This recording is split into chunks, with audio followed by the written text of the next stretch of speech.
Buonasera, benvenute e benvenuti a questo appuntamento di Insula.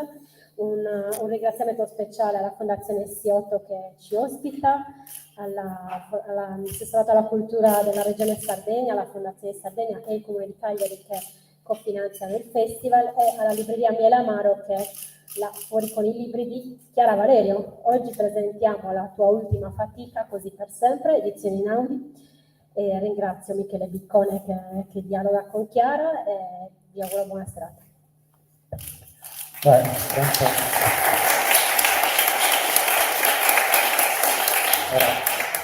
Ora, sentire parlare Chiara è sempre piacevole, però ecco, dialogare non lo so, diciamo che lei è Zola o Roberto Carlos che batte dei rigori. Io invece sono un portiere di pulcini, categoria 6-8 anni, messo lì sulla linea della porta, con le mani legate dietro la schiena, che spera di essere centrato da un rigore in faccia, così ne prende almeno.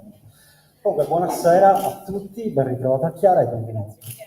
Allora, la prima domanda che volevo porti, è nota bene la coniugazione di tutti i verbali all'imperfetto, al passato, era una domanda alla Pawn Stars, non so se sei presente.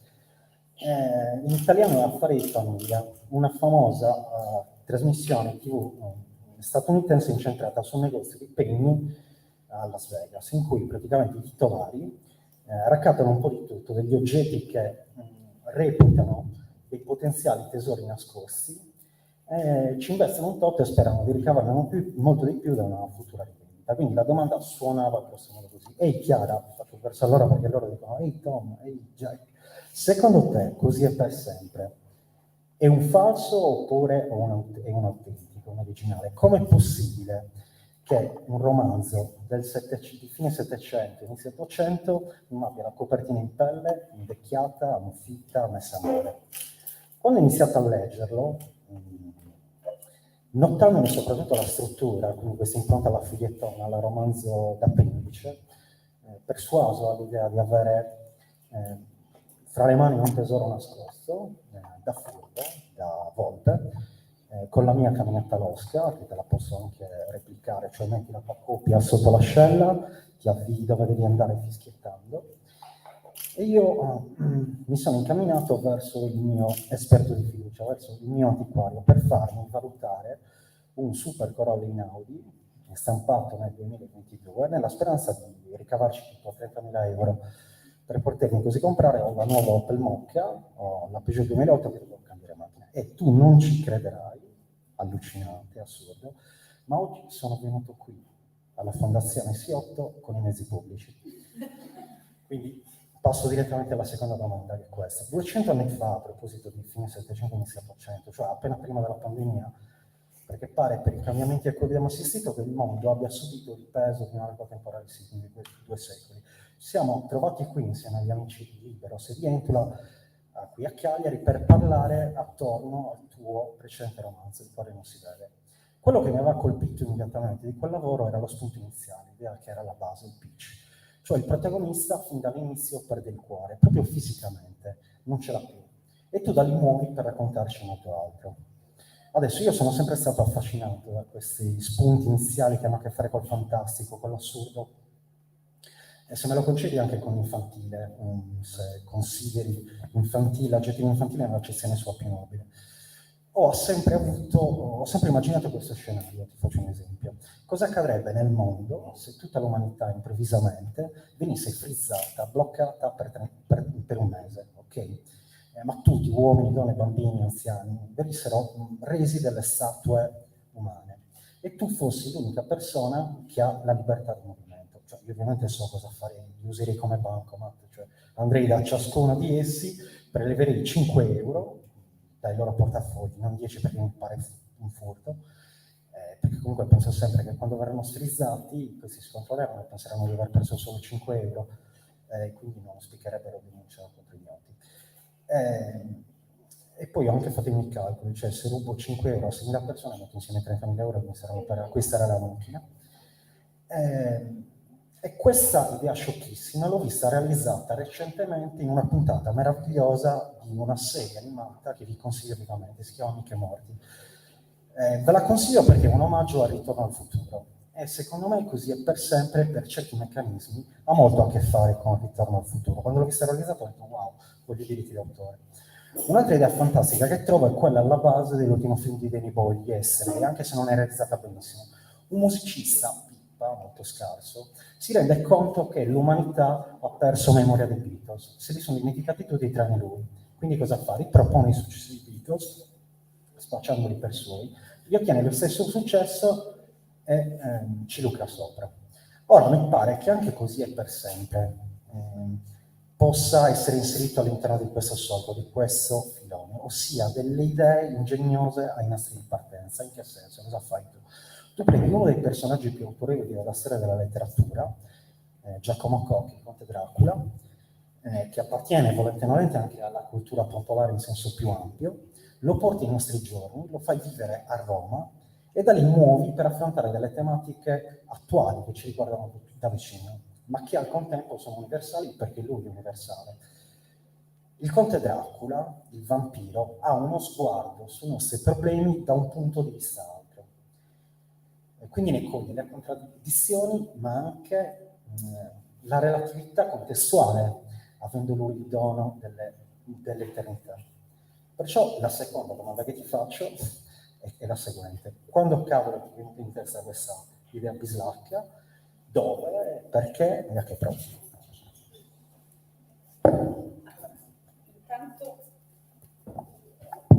Intanto grazie, soprattutto grazie per questa avvincente produzione.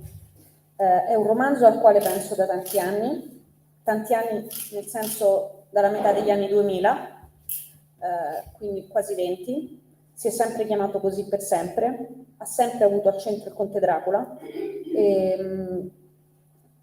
ha sempre avuto al centro un'idea che mi ossessiona e che probabilmente mi appartiene e che in fondo noi ripetiamo sempre gli stessi gesti, ci innamoriamo quasi sempre delle stesse cose e quindi sostanzialmente questa ripetizione per noi confonde la nostra temporalità con l'eternità. Se ripetiamo sempre le stesse cose, se le facciamo dentro a una vita di 10, 50, 60, 70, 100 anni o nell'eternità, in fondo è la stessa cosa. Quindi è il meccanismo della nostra ripetizione ci rende eterni, non tanto il tempo che viviamo. E questa cosa mi ha sempre molto, molto appassionato. Ovviamente cosa è cambiato in questi 20 anni in cui pensavo al libro? Beh, sono morte delle persone che ho amato, ho tradito, sono stata tradita, ho cambiato città, ho cambiato velocità di vita, insomma ho campato. Quindi mi serviva un pochino di vita in più e di sentimenti in più per scrivere questo libro che avevo in testa da quando ero molto più giovane di adesso. Questo è il come ed è il perché, anzi il perché. Il come è una vecchia passione per i romanzi di appendice che ho letto durante l'adolescenza e che sono stati la salvezza durante il periodo del Covid, nel senso che io leggo moltissimi manoscritti e moltissimi libri all'anno e li leggo continuamente, li leggo come un vizio, non mi dà neanche più piacere, non mi sento più brava o meno brava, li leggo come se respirassi. Soltanto che quando è scattato il Covid io non riuscivo più a leggere questi manoscritti, soprattutto, non riuscivo più a leggere in nessuna maniera. E allora ho pensato che in effetti leggere la letteratura ancora non pubblicata ha a che fare con la relazione. Tu leggi una cosa che non è ancora pubblicata, quindi che sostanzialmente stai leggendo solo tu, vai nella tua redazione e dici sto leggendo questo, sto leggendo quest'altro, che cosa pensi, che cosa non pensi. Siccome non c'era la possibilità di dire cosa pensi, cosa non pensi, quindi non c'era più la relazione, ho pensato torniamo al canone. Se non c'è la relazione, che ci sia il canone. E ho ripreso il Conte di Montecristo. Il Conte di Montecristo ha fatto quello che fa il Conte di Montecristo ogni volta che uno lo prende in mano, cioè tu diventi Edmond Dantes. E quindi una sera di aprile del 2020, quando io e la mia compagna Marcella siamo scappate per andare da una vicina di casa che aveva un terrazzo, arrivata lì verso le 8:30, alle 10 meno un quarto, ho detto scusate, io devo andare a casa perché Dantes sta per entrare nella stanza di Faria. Quindi in qualche modo quei romanzi, quel tipo di romanzi, mi hanno riportato una struttura, che è quella che, come giustamente diceva Michele, è una struttura di feuilleton. Quindi ho pensato, scriviamo questo romanzo come se fosse un feuilleton. E quindi mi sono alzata per diversi mesi, ogni santa mattina, io mi sveglio sempre verso le 5, le 5 e mezza, ma mi mettevo direttamente a scrivere e scrivevo 10.000 battute al giorno, sempre, tutti i santi giorni, che mi andasse o che non mi andasse, io scrivo 10.000 battute, perché ho pensato, è molto poco probabile che io sia Dickens, Defoe, Fielding, oppure, che ne so, Dumas, quindi almeno mettiamoci nell'ordine di comportamento di Dumas, di Fielding e di altri Wilkie Collins e di altri scrittori che scrivevano questo tipo di libri, quindi che scrivevano per dover dare una storia a un giornale. E quindi il come ha a che fare con la struttura e anche con quella ripetizione che è l'unica eternità che ci possiamo permettere, cioè che cancella la temporalità. L'idea del quasi vivo e quasi morto, e dunque del vampiro, ovviamente viene dagli studi di matematica e fisica, quando davvero li ho capiti. Quindi pensavo, il romanzo di Polidori è del 1816, Il vampiro. Il romanzo di Stoker è del 1897. Quindi la letteratura del quasi vivo, del vivo e morto, una cosa che non è né viva né morta, arriva prima della modellizzazione dei quanti del gatto di Schrödinger. Quindi la letteratura è proiettiva rispetto a quello che noi troveremo poi dal punto di vista formale e che ci servirà per sviluppare teorie scientifiche. Quindi il quando di questo libro, in fondo, è nell'aula Stella, così si chiamava, del Dipartimento di Matematica, Fisica e Chimica della facoltà dell'Università Federico II, nella sede allora di Monte Sant'Angelo, zona pianura, mentre io guardo il professore di teoria dei sistemi comuni a molti corpi che comincia a introdurre questa cosa del gatto di Schrödinger. E io capisco che in fondo Dracula, e in fondo sempre la letteratura, anticipa quello che poi sarà la struttura della realtà. E quindi ho detto, va bene, sia il vampiro. Grazie. Allora,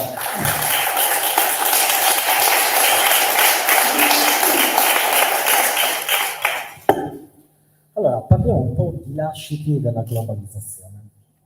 Allora, nell'immediato dopoguerra, Mike Bongiorno importa dagli Stati Uniti d'America i quiz, che ancora oggi sono una colonna portante nei palinsesti e le TV generaliste. All'inizio degli anni 70 a New York nasce il rap. Giovanotti lo ripropone 20 anni dopo in Italia e oggi è diventato un genere mainstream, cioè c'è il business attorno. 15 anni fa Giorgio Montanini, sfruttando un assist maldestro di Daniele Luttassi, sale sul palco e fa per la prima volta la stand-up comedy. Ora, io non voglio chiederti se rispetto al romanzo gotico tu sei la nuova Mike Bongiorno, il nuovo Giovanotti o il nuovo Giorgio Montanini, anche se secondo me la Deus Ex Machina in Marsilio potresti dire qualcosa, cioè se almeno ci investissi, se pensi che ci sarà un futuro e qualche emolo. Però voglio riproporti questa domanda in realtà indirizzata al passato, cioè il quiz, il rap, la stand-up comedy sono il prodotto della storia contemporanea, oppure è abbastanza recente. Mentre invece il romanzo gotico, essendo nato prima del congresso di Vienna, è un prodotto della storia moderna. Perché in Italia non abbiamo questa tradizione? Perché non ci sono state altre Chiara Valerio in passato? Allora, devo attaccare un piccolo pippone, però lo attacco. Allora, c'è uno scrittore che io amo moltissimo, che è un grande scrittore, che ha fatto anche una parte della sua carriera accademica in Sardegna, che è un grandissimo antropologo, che si chiama Ernesto De Martino. Io ho letto da quando sono piccola, perché i libri erano a casa, ovviamente senza capirci quasi niente, i libri di Ernesto De Martino. Il primo libro che ho letto, avrò avuto 12 anni, che prendo in mano, si chiama Sud e Magia. Io ovviamente non capisco, attenzione, credo di non capire, però leggo ossessivamente questa cosa e mi deve essere rimasto qualcosa dentro. Bene, mi faccio più grande, intraprendo altri studi, continuo a leggere Ernesto De Martino, compro i libri di Ernesto De Martino che non ci sono in casa, compro il libro sull'Apocalissi, compro il libro sulla morte e sul pianto rituale, ricompro anche le edizioni adesso che le sta rifacendo tutte quante in audio e continuo a leggere ossessivamente. E penso che Ernesto De Martino ha ragione, penso che Ernesto De Martino ha ragione dicendo che il mondo contadino è morto. Lo penso anche per una faccenda familiare, perché i miei genitori sono i primi laureati delle loro rispettive famiglie e penso che si sono affrancati con lo studio dal lavoro della terra, che è un lavoro pesante, che è come quello dei muratori, perché tu stai fuori sia che piova o che faccia caldissimo. Quindi è un lavoro che in qualche modo mette sotto stress il fisico, ti forgia. Mio nonno aveva 70 anni e faceva ancora la bandiera attaccata al palo. Voglio dire, io non l'ho fatta neanche a 5 anni, non la farò mai. Quindi lui lo faceva perché zappava dalla mattina alla sera. Quindi penso in effetti sì, è morto il mondo contadino, esattamente nel mondo, esattamente come nella mia famiglia. Poi stacco, succede questo, che a un certo punto al liceo io leggo Cristo si è fermato a Eboli di Carlo Levi, che è un romanzo degli anni 50 che parla, diciamo, 20 anni prima, e Carlo Levi comincia a introdurre qualcosa che ha a che fare con la fantesca di casa e soprattutto con questi diavoletti che rubano, che nascondono le cose. Da noi si dice la casa nasconde ma non ruba, ok? E quindi comincio a pensare, perché in effetti noi non abbiamo i fantasmi?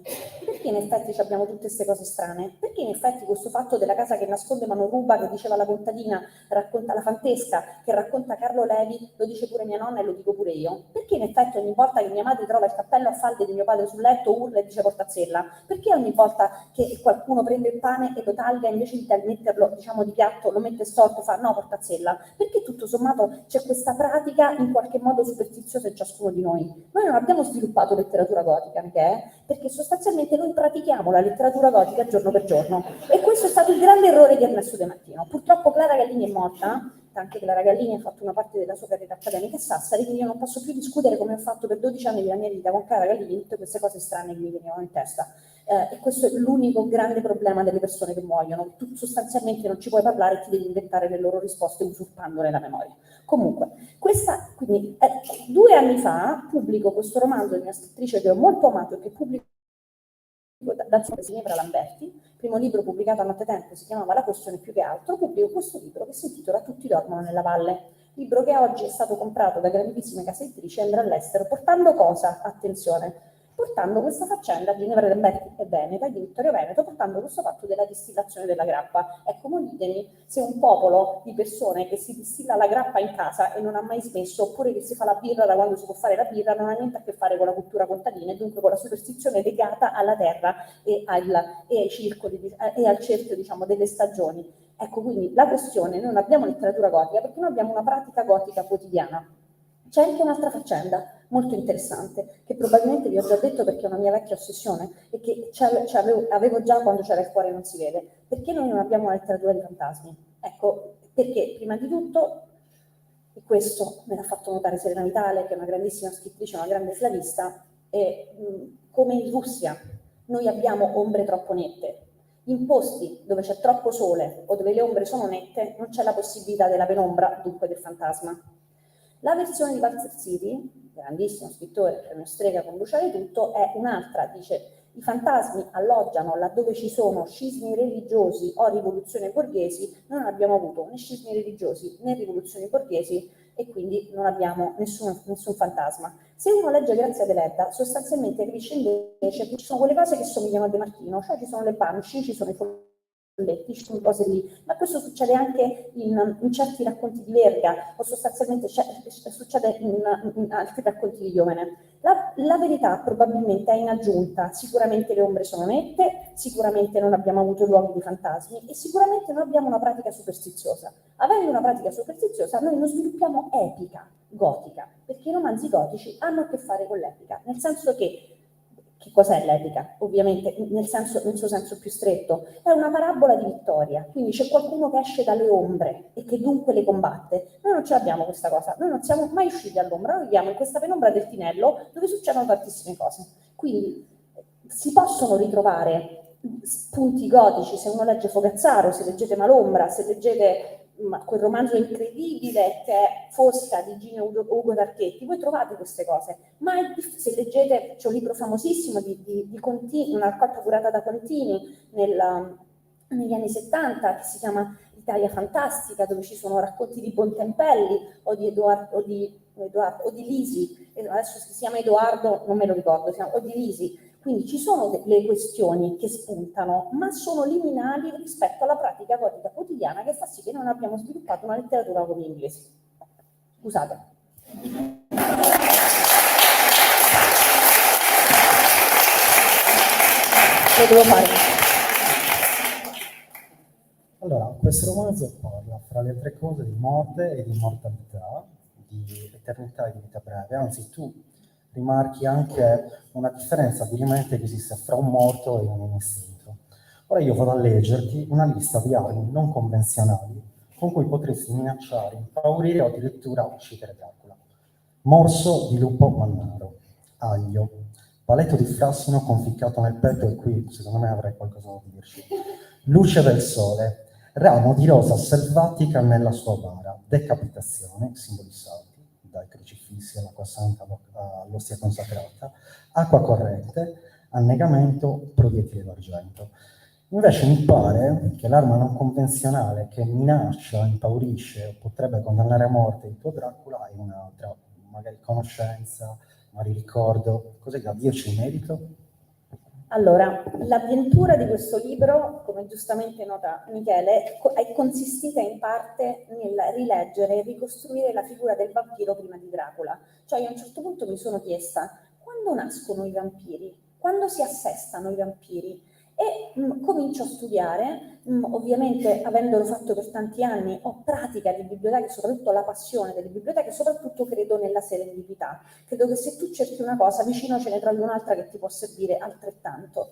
E quindi comincio a vedere questi testi che si chiamano sostanzialmente Res Gestas Gentis Anglorum, che è vero che è scritto in latino, il mio latino è miserabile, ma è latino tardo e napoletano, quindi io andavo benissimo. Quindi comincio a leggere questa roba e capisco che i vampiri nascono sostanzialmente con le globalizzazioni. Cioè ogni volta che si mischiano le civiltà, nascono queste figure stranissime che si chiamano nel mondo tardo-latino larve, per esempio, che non sono ematofaghe, ma sostanzialmente si alzano durante, sono figure dell'ombra, figure ectonie. E soprattutto sono figure ectonie che vengono definite tali perché quando arrivano, per esempio, i primi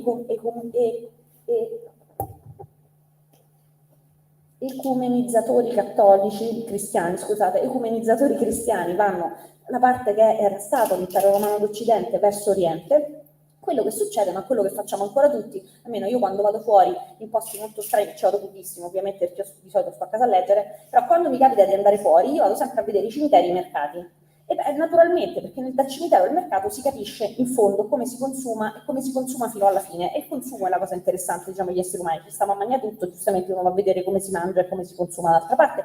Non so se anche qui a Cagliari, ma a Roma, per esempio, l'azienda della nettezza urbana, che è l'AMA, si occupa anche dello smaltimento del rifiuto umano, quindi quando muori anche l'AMA si occupa della cremazione. Comunque, vado a vedere queste cose. Adesso, quando gli ecumenizzatori cattolici vanno in area bizantina, trovano un modo molto diverso di seppellire le persone. Cioè, le persone non vengono seppellite ciascuna nel suo tauto, come si dice a Napoli, vengono seppellite tutte insieme, dopo un certo numero di giorni vengono tolti da queste fosse comuni e vengono separati. Questo ovviamente ha a che fare con una faccenda che non si capiva bene che cosa era la morte e la vita, non si sapeva niente della consunzione. Però cosa succede quando questi ecumenizzatori cristiani si trovano davanti a questi cadaveri che vengono tolti dalla fossa comune per essere messi ciascuno nel suo loculetto? Vedono che alcuni sono gonfi e alcuni sono disseccati. E cosa pensano? Quello gonfio magna. Quindi attacchiamolo a terra. Quindi questo fatto del paletto nasce da una cosa non metaforica. Loro volevano attaccare i cadaveri che erano enfi alle loro bare e li volevano alzare da terra perché pensavano che la terra li nutrisse. Quindi tutto questo mito, diciamo, della figura attonia che non può resistere alla luce del sole e va nell'ombra e può essere ammazzata col paletto, dipende da una mancata conoscenza di quali erano i processi di decomposizione degli esseri umani, processi che si arriva a capire abbastanza bene solo negli anni 30 dell'Ottocento. Quindi ci sono 600 anni in cui si sviluppa qualsiasi leggenda. Dopodiché l'ematofagia arriva più tardi. Però i vampiri nascono quando si incontrano le civiltà. Quindi ci sono queste larve latine sulla protoglobalizzazione dell'impero romano d'Oriente e d'Occidente che si fondono, ci sono vampiri, che è il conte Dracula, che nascono, diciamo, sostanzialmente con la rivoluzione industriale, e questo Giacomo Koch sta qui a segnalare che noi stiamo vivendo la prima globalizzazione che non riguarda solo le nostre geografie e le nostre economie, ma riguarda pure i nostri dati. Questo vampiro sta lì qui a dire che come nei precordi, come nelle reliquie, diciamo, per i santi, i nostri dati sono conservati in server che sono in posti diversi del mondo e sono raccolti in maniera diversa in tutto il mondo. E quindi per forza, laddove si mischiano le cose, nasce il vampiro, perché noi non sappiamo. E questo, il vampiro è una specie di lampo che ti dice, guarda, è una specie di punta che prende i fulmini di quello che non sappiamo. E non lo so se è questo o ce ne sarà un altro, ma l'intenzione e forse anche quella cosa dei 20 anni, perché l'ho scritto adesso? Perché adesso in qualche modo mi sono resa conto che siamo in questa prima globalizzazione anche di dati, cosa che ovviamente non mi impaurisce, ma mi diverte moltissimo, però io rido anche per cose che forse non sono molto divertenti. Però questo.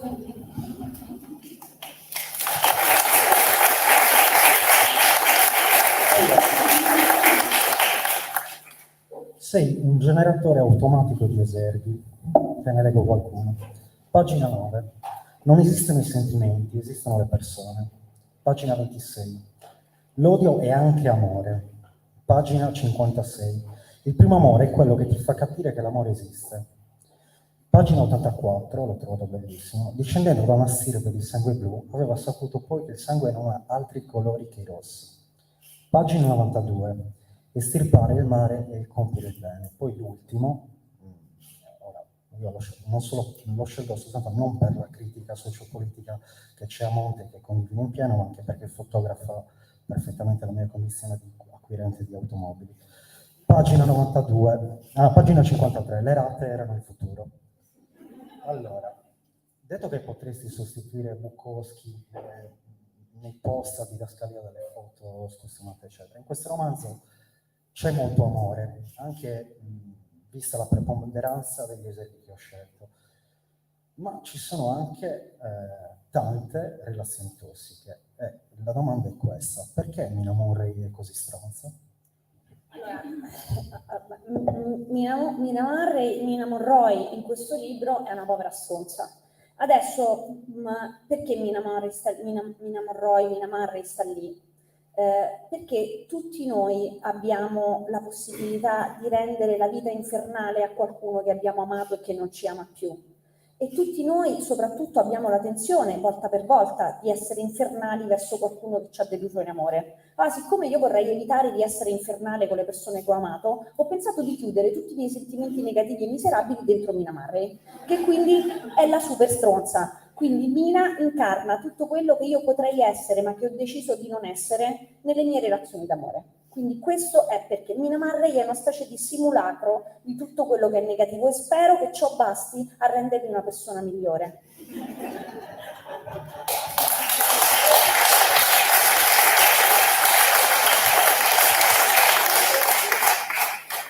Però voglio spezzare una piccola lancia in suo favore, ok? A me hanno sempre intenerito le storie di quelli lì che hanno i soldi, tipo 30.000 euro per, non so più, per comprarsi il cane dal grande pedigree di razza, e poi vanno al canile e vengono inteneriti dal primo bastardino che gli sbatte gli occhioni. Mina sostanzialmente con Zibetto fa qualcosa del genere, quindi seconda scelta è Gatto Nero. Cosa c'è di autobiografico? Allora, quando io conosco Marcella, la mia compagna, Marcella arriva con questo gatto che si chiama Miles, che mi odia. Mi odia al secondo sguardo, perché al primo sguardo mi ama in maniera talmente forsennata che io mi siedo in questa casa dove non ero mai stata, prendo un bicchiere dove c'era del vino, il gatto sale e mi fa naso naso. Da quel momento in poi il gatto mi ha fatto la guerra per 4-5 mesi, ma io ho accettato. Ho accettato perché avevo tradotto Flash di Virginia Woolf. Quindi ho pensato, è come lui, è come Flash per Elizabeth Barrett. Lui pensava di stare per sempre con Marcella, è arrivato un essere umano della stessa specie, lui dovrà risolvere il fatto che esiste un amore intraspecie e che è superiore all'amore interspecie, e quindi mi odierà per un certo momento. La frase l'odio è anche amore è di Virginia Woolf nella mia traduzione di Flash. Perché l'altra cosa interessante di questo libro è che non ho scritto niente io, non c'è niente di originale, è tutto assemblato, è tutto copiato da altre cose, non c'è nessuna cosa che io possa dire di aver scritto, forse neanche di aver pensato, non so di alcune so le attribuzioni, di altre no, può darsi che alcune le abbia anche scritte io, ma non le so distinguere comunque. Quindi questa è una questione molto, molto importante. Questo anche per combattere, diciamo, il mito dell'originalità della composizione. Quando questo gatto mi ha odiato, dopo a un certo punto, e io l'ho capito anche, è successo il 18 gennaio del 2019, anzi scusate, il 18 gennaio del 2018, quando io sono tornata dall'unico viaggio in paese strano dove andavo a vedere i cimiteri, la cosa che è la Birmania. Quindi io sono tornata dalla Birmania, il gatto mi ha visto e ha fatto un'espressione come per dire: questa non me la tolgo mai più dal cazzo. E quindi questa asserzione del gatto ha fatto sì che il gatto improvvisamente ritornasse alla sua prima impressione. Quindi io e il gatto siamo simbiotici.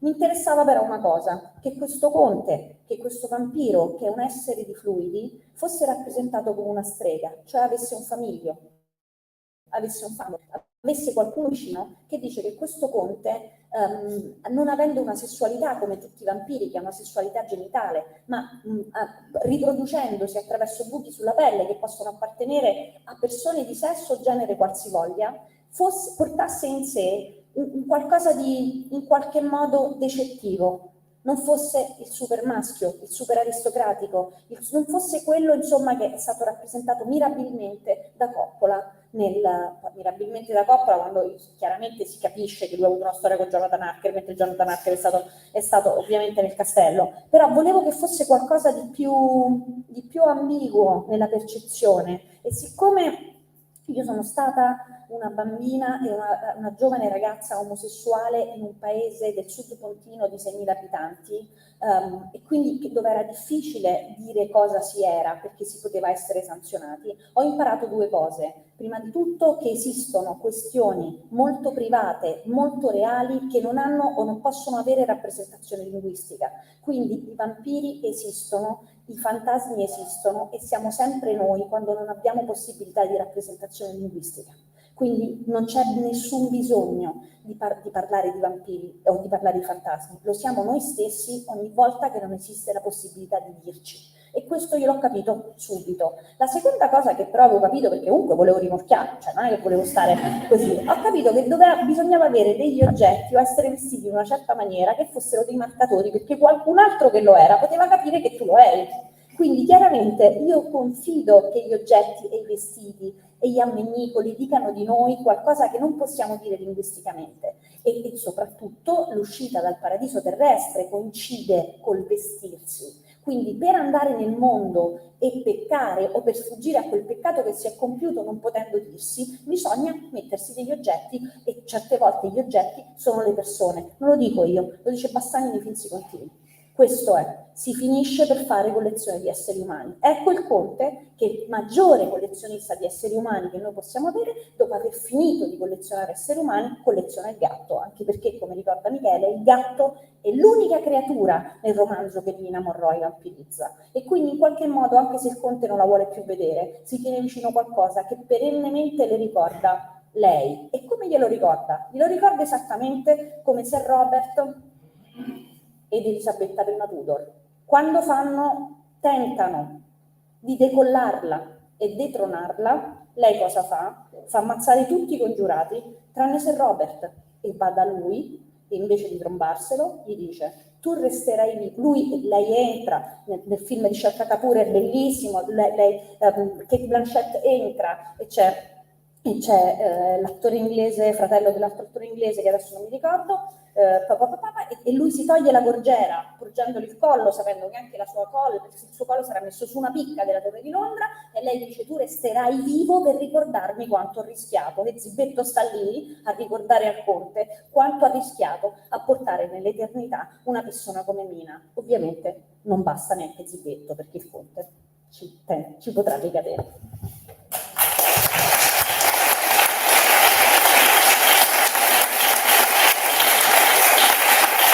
Guarda, ho sfrutto immediatamente l'assist che mi ha offerto con questa risposta e continuo su semplicemente perché mi ha acceso una lampadina. Cioè, secondo te è innamorata di un immortale Giacomo o di una mortale che è Agnese? Perché di entrambi mi sembra abbastanza difficile. Diciamo che il tentativo di Trisom non è andato benissimo. Allora, io penso che il vero cambiamento nell'amore di Mina subentri con questo personaggio che a un certo punto incontrerete se leggerete il libro o che ricorderete, spero se l'avete già letto, che è la signora della gondola. A un certo punto Mina, che utilizza gli esseri umani come se fossero i loro distributori di Coca-Cola, sostanzialmente, riceve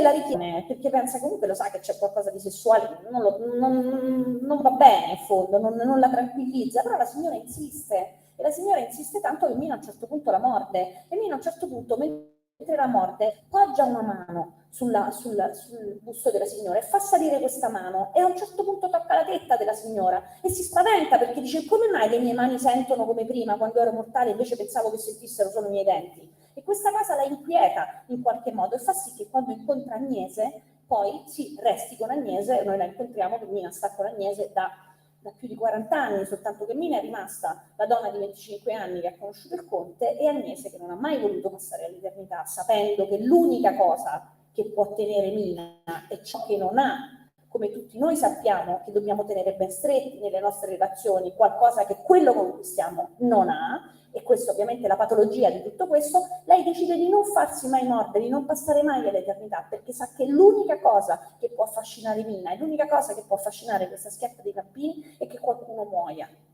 e che loro muoiano di stare con qualcuno che non ha tutto il tempo. Quindi non so se è esattamente amore, però d'altronde esistono cose più persistenti dell'amore, come noi tutti sappiamo, che sono lo snobismo e l'interesse, e sicuramente Mina ha entrambi nei confronti di Agnese e nei confronti del conte. D'altronde, come ha scritto per tutti e tutte Virginia Woolf in quel romanzo straordinario che è Gita al faro, quando a un certo punto Lili Briscoe, la pittrice, lì anche può essere visto assolutamente tipo romanzo comico, tutto il romanzo a dire che Lili Briscoe deve fare il quadro, e tutto il romanzo a dire che questo quadro, com'è sto quadro, come non è sto quadro, un'ansia, una suspense su sto quadro. Alla fine cosa succede? Che Lili Briscoe traccia una linea tipo con l'acqua di mare sulla tela, e Virginia Woolf scrive: aveva avuto la sua visione. E porco Giuda, però sono passate 300 pagine, che quadro è? Ok, comunque tolgo. Lili Briscoe a un certo punto si chiede se è innamorata della signora Ramsay, e Virginia Woolf nota: non era innamorata della signora Ramsay, era innamorata della siepe, dei figli, della famiglia, degli amici. Quindi essere innamorati di è una cosa, ovviamente, perciò Flerieri nell'89 scriverà nei Beati anni del castigo: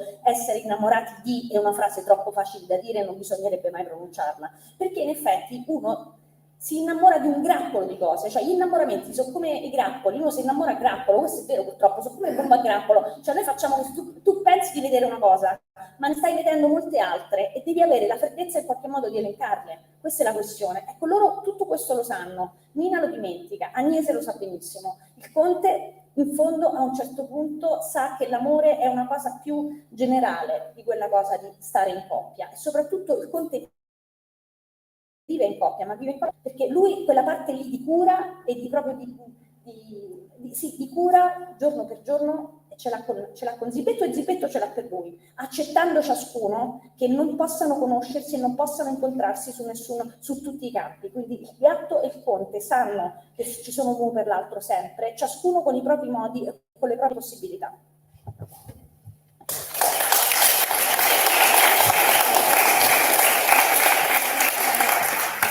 Però per ora è una media altissima, mi risposta un applauso. Allora, mi chiedo, a proposito di Ritorno al futuro, quanto ti sia divertita a fare la Michael J. Fox, cioè a fare la Globetrotter tra i decenni del passato. Bevi un calice con Friedrich Engels, stringi la mano a Carl Gustav Jung. Mi sono chiesto se ti sei tolta tutti gli sfizi, avresti voluto incontrare qualcun altro e riuscire nell'impresa in cui hanno fallito Troisi e Benigni in Non ci restate a piangere, ossia fermare Cristoforo Colombo prima che salpasse per la scoperta delle Americhe. Io non credo di non essermi mai divertita a scrivere neanche con questo libro, quindi per due motivi. Prima di tutto perché, come dice Michele, ovviamente uno ci ha potuto mettere tutte le questioni irrisolte degli studi che aveva fatto e in qualche modo riscriverle o ricrearle. Seconda cosa, perché io non pensavo più di riuscire a scrivere un romanzo così. Pensavo di essere stanca. tanti anni fa, mentre stavo facendo un libro con Rosetta Loi, che è scomparsa da poco, un libro che si intitolava Cuori infranti, che poi è uscito per nottetempo, che era la riscrittura di delitti italiani il modello Fiabe dei Grimm. Quindi aveva scritto una cosa che si chiama La fabbrica del cioccolato su Novi Ligure, e aveva scritto una cosa su Rosa Eolindo, raccontata esattamente come Pierino Porcospino, quindi con quella crudeltà e mancanza di tenerezza delle favole dei Grimm. Una delle volte che ero andata a lavorare a casa sua, che è di fronte a Saxa Rubra, una casa che si chiama Parco dei Pini, dove ci sono una specie di case molto anni 70, un complesso anni 70 che doveva essere bellissimo fino a un certo punto, e poi a un certo punto ci hanno costruito l'ospedale Sant'Andrea, quindi vedi il boomerang di hotel di fronte dalle finestre di casa. Rosetta mi ha portato un faldone di pagine, di imbrogliacce, e mi ha detto: questo è il grande libro sulla nascita della schiavitù moderna sotto Leopoldo II del Belgio. Io, bene, e quando lo scrivi? E Rosetta fa: non lo posso più scrivere. C'aveva quasi 80 anni a quel punto. Io faccio: perché non ce la puoi più scrivere? Perché la narrativa è una faccenda di fatica fisica, mi ha detto. Dai, Rosetta, ho detto che sai, ma metti che scrive, che si prega. E lei mi ha detto: mi raccomando, se devi scrivere qualcosa, scrivilo finché sei forte. Quindi quando a un certo punto, passati 20 anni di questa idea di Così per sempre, arrivata in qualche modo il lampo della pandemia che mi aveva ricordato il feuilleton, arrivata questa idea sulla quale comunque riflettevo da tempo, e che ho sintetizzato in questo pamphlet che uscirà per Einaudi, che si chiama Tecnologia e religione, della globalizzazione dei dati, ho pensato: vabbè, forse c'è ancora la forza per scrivere un romanzo grosso, vediamo che succede. E in effetti l'ultimo anno è stato di tale stanchezza, e io ovviamente mi dicevo: perché sto così stanca? Perché in effetti ho stressato il mio corpo per scrivere questa cosa. E quindi aveva ragione Rosetta Loi, e mi dispiace che sia morta e che io non le abbia detto che aveva ragione lei, che ci vuole forza fisica per scrivere certe cose. Ed è vero, perché la scrittura ha più a che fare con una prassi che con un'ispirazione. E quando diventa a un certo punto mestiere, o vuoi che sia un mestiere o ti piace pensare che sia un mestiere.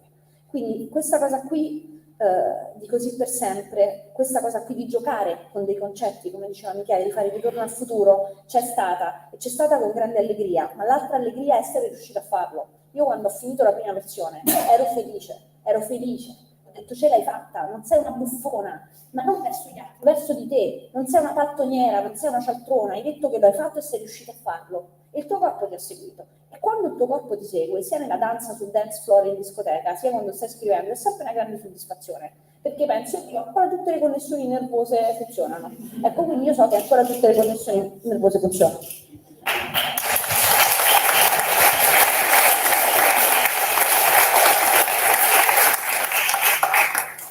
Allora, in lettura sono rimasto molto impressionato dalla descrizione precisa dei luoghi, da Roma a Venezia, alle città estere, piazze, vie, gelaterie, tutti i luoghi, tutti i laghi. Insomma,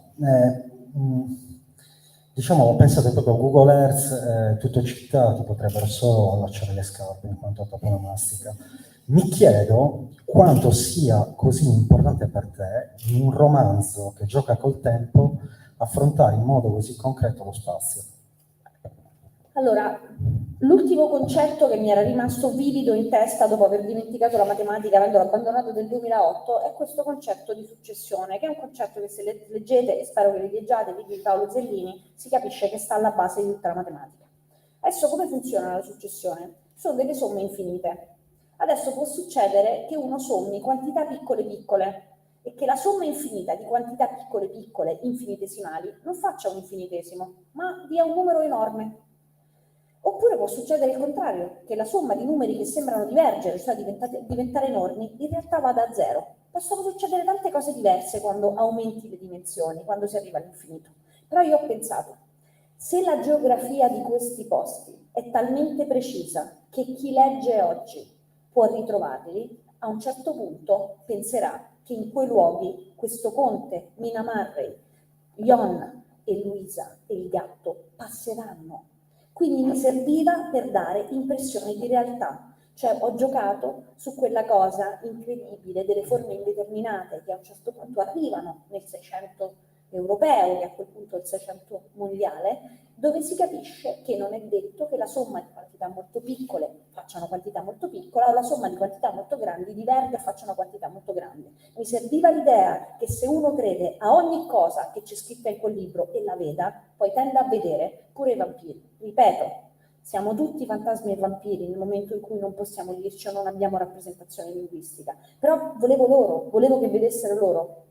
Ed è successo più volte alla libreria Marco Polo, che è una libreria citata e centrale in questo libro, ed è centrale per me nella mia vita, che arrivasse qualcheduno a dire ma non c'è così per sempre, non c'è il negozio, perché così per sempre è il negozio dove Mina Monroy decide di vampirizzare le persone per sottrarre al conte l'unica cosa che veramente ama, cioè gli esseri umani.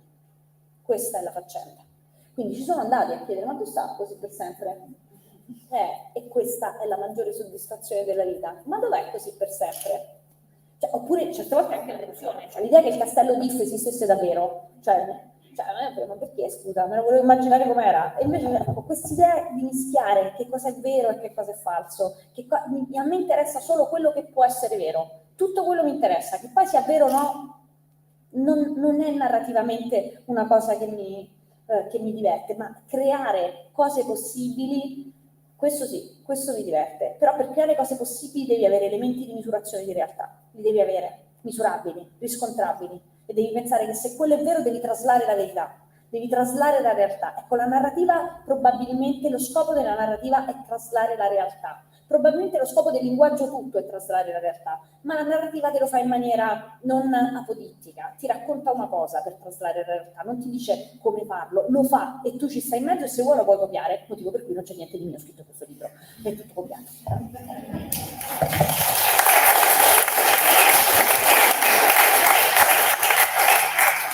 A proposito di matematica, allora, si è calcolato che dal 1897 sono usciti fuori più o meno 650 cose, 650 prodotti che parlano attorno al Dracula, però solo tu e Bram Stoker siete laureati in matematica, volevo sapere se così c'era un po' di vanità per te in questo.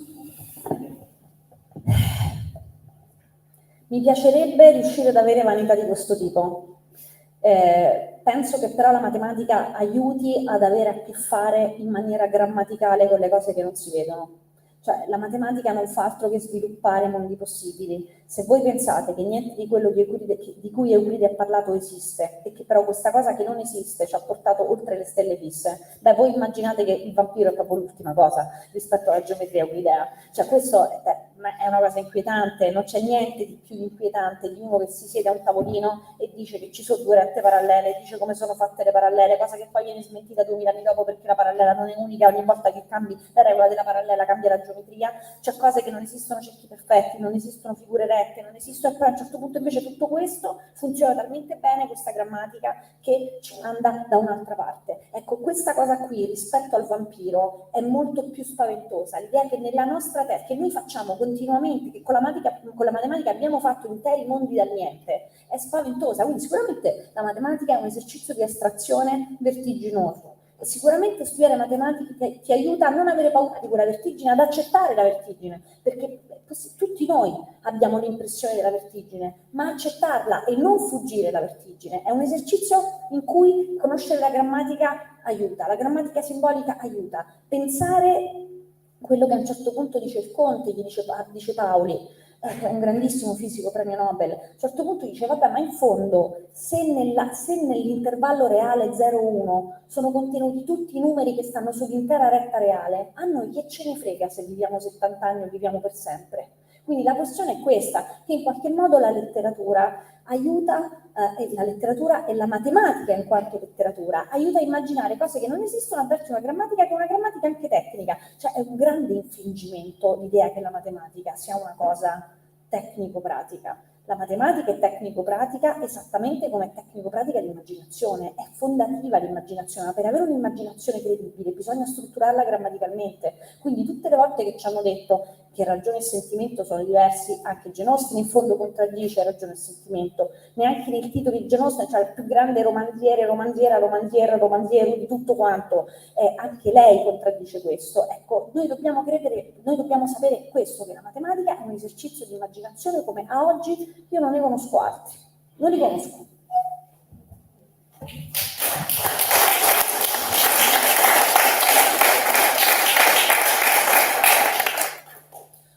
Allora, Chiara, ti dico di che cosa ho paura io. Ho paura che il Milan rivinca lo scudetto, ho paura del governo che si è appena instaurato, io ho paura di collezionare figure di merda mentre presento Chiara Valerio. Di che cosa ha paura Chiara Valerio e come pensa di instillare la paura nei lettori che affrontano un suo romanzo gotico? Io ho solo paura del buio, da sempre. Ho sempre avuto paura del buio. Perché il buio non riesco a dormire al buio, io devo dormire con le finestre aperte, preferisco le figure d'ombra, laddove c'è possibilità di interpretare e di fraintendere io posso stare, laddove non c'è possibilità di fraintendere io non posso stare. Quindi ho paura anche di governi che non ci danno possibilità di fraintendere, quindi di tutte queste cose qui. Io amo i posti dove si può litigare, dove si può discutere, nel buio assoluto, in luce assoluta non si può fare. Ecco, a me piacciono le ombre, quindi ho paura semplicemente del buio, Michele. E il buio tra l'altro è nero, quindi ho paura anche di alcuni governi che si vestono, diciamo, si targano di nero.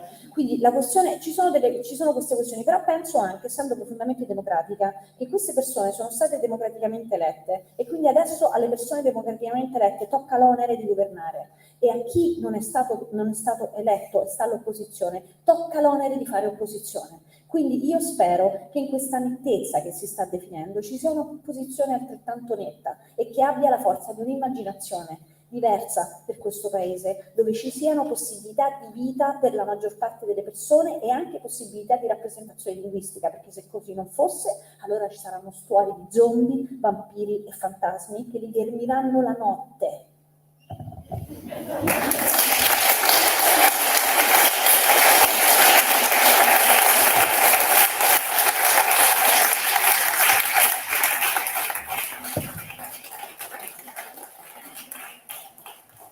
Allora, senti, il tuo Dracula ha sicuramente delle caratteristiche che si fanno alla tradizione, ma tantissime ne ha introdotto, cioè è un Dracula nuovo, nel senso che non è più efferato come lo era prima, ha sostituito la rabbia con l'intelligenza, non uccide più, nel senso che si rifà su chi è appena morto, ed è un medico che, leggendo una anatomapo, non ci riesco, e che mi pare la copertura migliore per sfruttare la sua vocazione da antropologo. Cosa è cambiato nel corso dei secoli in Dracula? Cioè, perché la sua visione del mondo è cambiata? Perché non è più emarginato? Prima di tutto ha capito che vive in una società dove si può essere emarginati anche in mezzo agli altri, cosa che tutti noi, diciamo, è una condizione che volta per volta ci può capitare di provare. Soprattutto è una società che emargina volta per volta per caratteristiche che non è possibile prevedere, e questa è un'altra cosa in qualche modo abbastanza agghiacciante che tutti noi abbiamo provato o possiamo sempre provare sulla nostra pelle. La cosa più bella che mi è stata detta prima di questa che mi dicessi tu, cioè che è un Dracula nuovo, Michele, è stata fatta da una radio fiorentina indipendente dove c'erano dei ragazzi che fanno un programma che credo si chiami Nerdi, delle persone di 20 anni che a un certo punto, analizzando Dracula così per sempre, hanno detto: nonostante sia una vecchia, ha scritto una cosa interessante su Dracula. Per me era una fascetta incredibile, ovviamente non si è fatta. Questo Dracula assomiglia di più a una pianta, nel senso che può bere tutto, può nutrirsi di tutto ciò che scorre, quindi non è tanto un principio di qualità, ma è un principio di movimento. Non importa tanto quello che sta bevendo, il principio, diciamo, costruttivo del personaggio è che lui può nutrirsi di tutto ciò che scorre, naturalmente o meccanicamente, purché ciò che scorre gli preesista. Quindi si può bere l'acqua, si può bere la linfa, si può bere il sangue di qualsiasi animale, ma il vino no, perché il vino è successivo a Dracula, alla sua, quindi è un manufatto dell'essere umano sostanzialmente, non c'è in natura. Si può bere qualsiasi cosa, diciamo, che però non abbia uomo. Questo è il principio.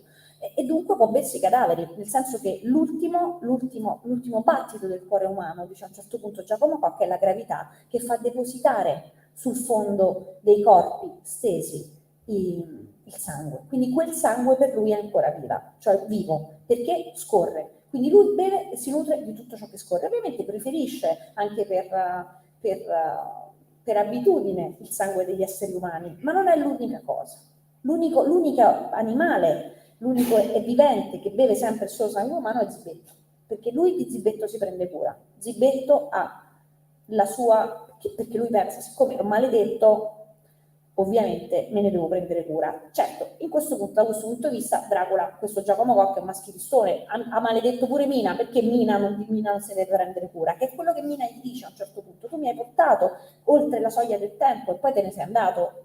Ovviamente, però, lo sappiamo tutti noi possiamo dire ti amo a una persona e credere mentre stiamo pronunciando ti amo, poi cambiano le condizioni e quella cosa non è più vera, nonostante tutte le nostre migliori intenzioni. Io credo che Giacomo Cocca avesse tutte delle intenzioni buonissime rispetto a Mina, però queste intenzioni poi si sono vanificate, e si sono vanificate per una faccenda grave che succede tra Mina e il conte negli anni 40, negli anni 30 del Novecento, che ha a che fare con il figlio di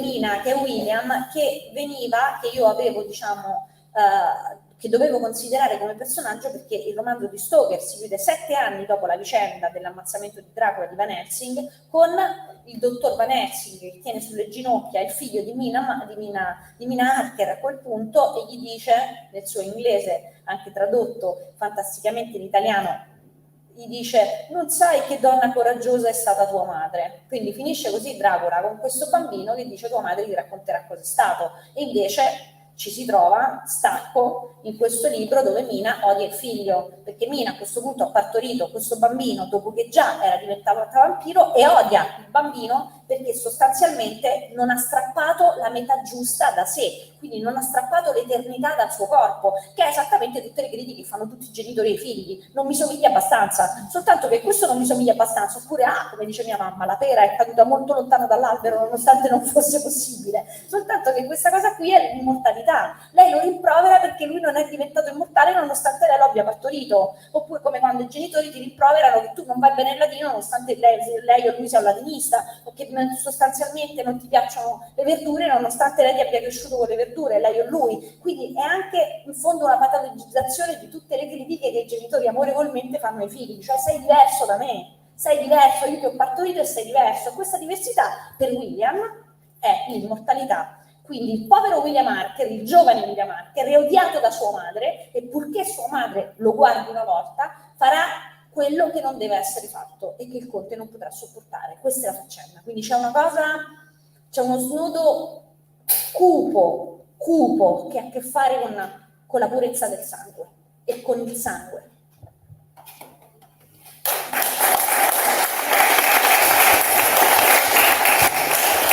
Allora, per chiudere, prima che anche l'immortalità, l'ultimo microfono ci molli, ti leggo un estratto di frasi per cui ti è reputata completamente pazza, e per cui ho pensato, se la incontro per strada faccio finta di non conoscerla, e sono queste.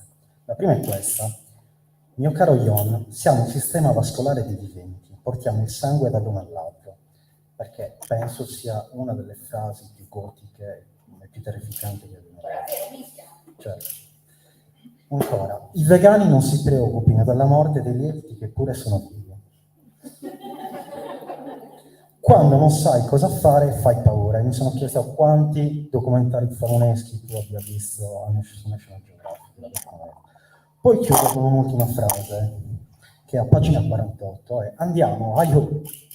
Questa è un'esortazione che si fa ai cavalli, in un capitolo in cui la prosa, lo dico, diventa sublime, cioè sembra veramente che il romanzo si trasformi in un romanzo ottocentesco. Però chiaramente l'ho letto da Sardo Barbaricino, andiamo a You.